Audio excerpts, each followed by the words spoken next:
Hi guys, this is the activity 1 in our physics class.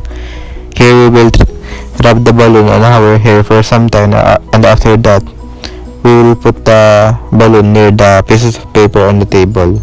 And after doing the said activity, here in the video we saw that the charged balloon attracts the pieces of paper.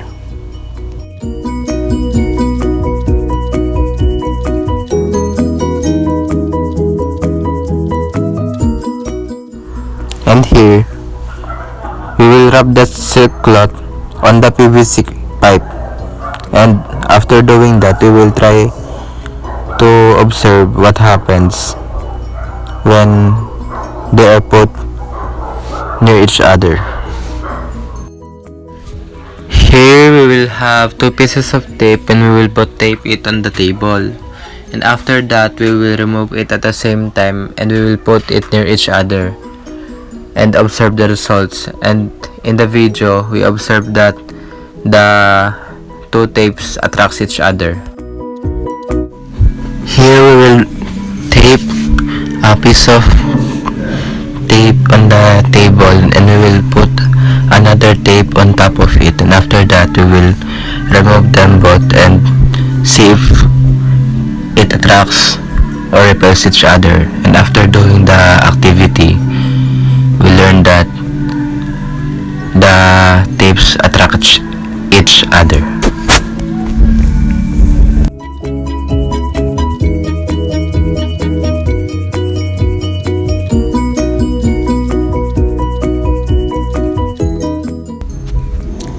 In this activity, we will have two pieces of plastic cover and we will try to put it near each other and see if it attracts or repels. And after doing the activity, we saw that the two plastic cover attracts each other.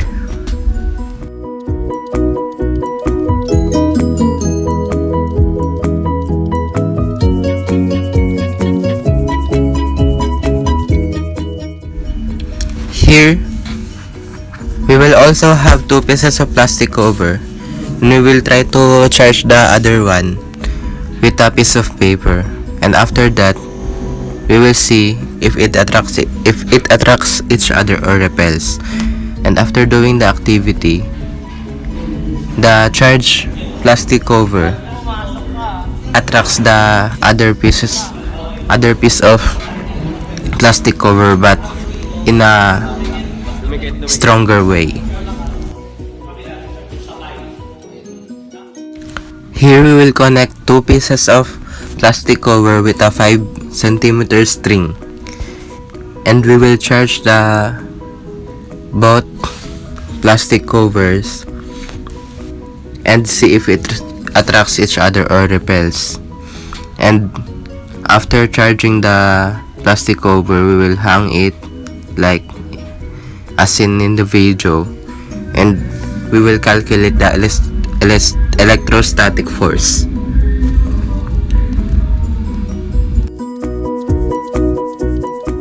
Here we will charge and discharge a capacitor. First we will connect the positive terminal on the red knob on the DC power supply and connect the negative terminal to the black knob on the DC power supply and charge it for 3 minutes.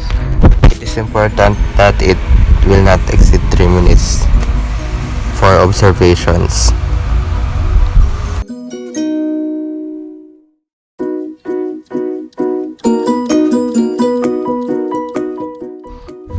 Here we will connect the positive terminal of the capacitor to the anode of the LED light bulb and connect the negative side of the terminal of the capacitor to the cathode of the LED light bulb and see if the bulb lights up and record the time it fades away.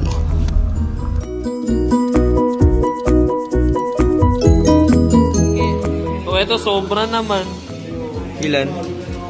Bakit 10? This experiment Sir, 10 aims to talaga. know the relation Pag dito po, of current 10 lumalabas. voltage on the resistors connected in series and parallel circuit.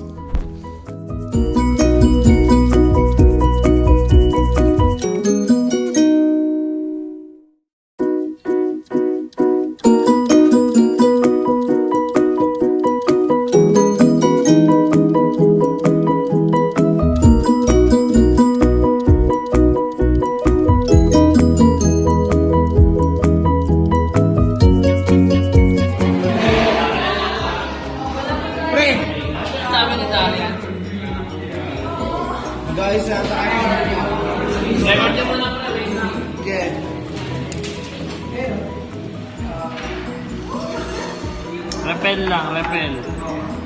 Nag-aano sila mahina lang. Ayun o. Nagalaw-galaw.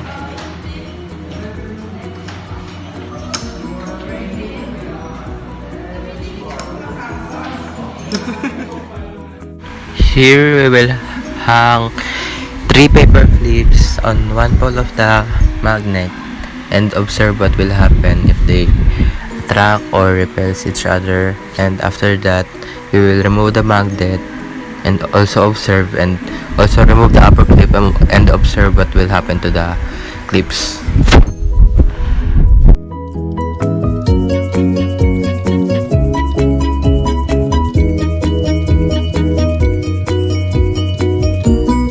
Bakit cellphone ko? Mas malinaw eh. This activity, here we will have a short bond paper and we will place a bar magnet at the middle of it, and also we will place a magnetic compass 2 inches far from the bar magnet, and we will rotate the magnetic compass clockwise around the bar magnet, and after that we will observe and record our observations on where the red pointer on the magnetic compass points at every position when it is turned clockwise until it reaches its original position. Here we will use the same bond paper on the last activity that we use, and we will put a bar magnet on top of the table, and we will put the short band paper on top of the bar magnet and sprinkle about 3 pinches of iron fillings on the short band paper, and we will observe and draw what we saw after sprinkling the iron fillings. We set up the materials that we got from the storage room.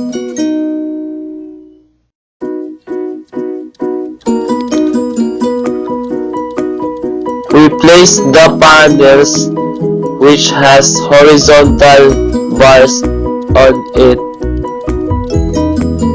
After lighting up the light source, we observe that the light passed through the metal bars, resulting to a shadow.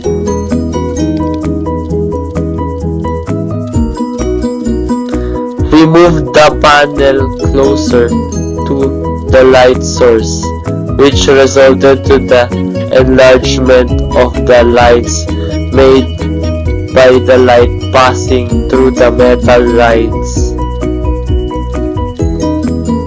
In here, we can observe the largest line that can be formed through the positioning of the panel.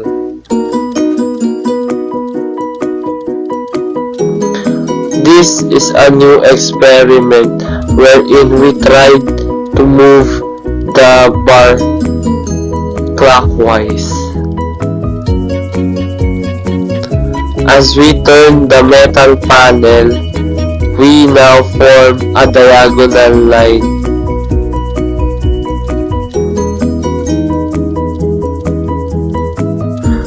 Turning it completely will result to the disappearance of the line to be observed.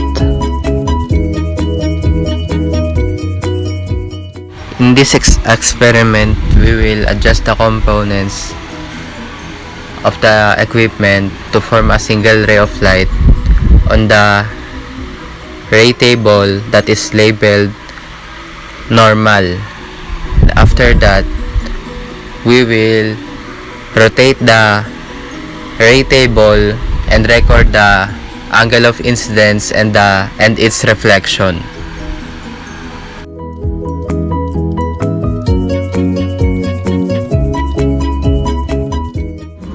This experiment aims to give the students the knowledge about the laws of the reflection and laws of refraction.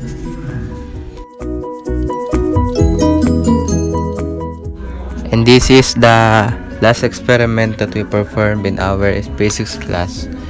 Throughout the semester, I learned a lot of things.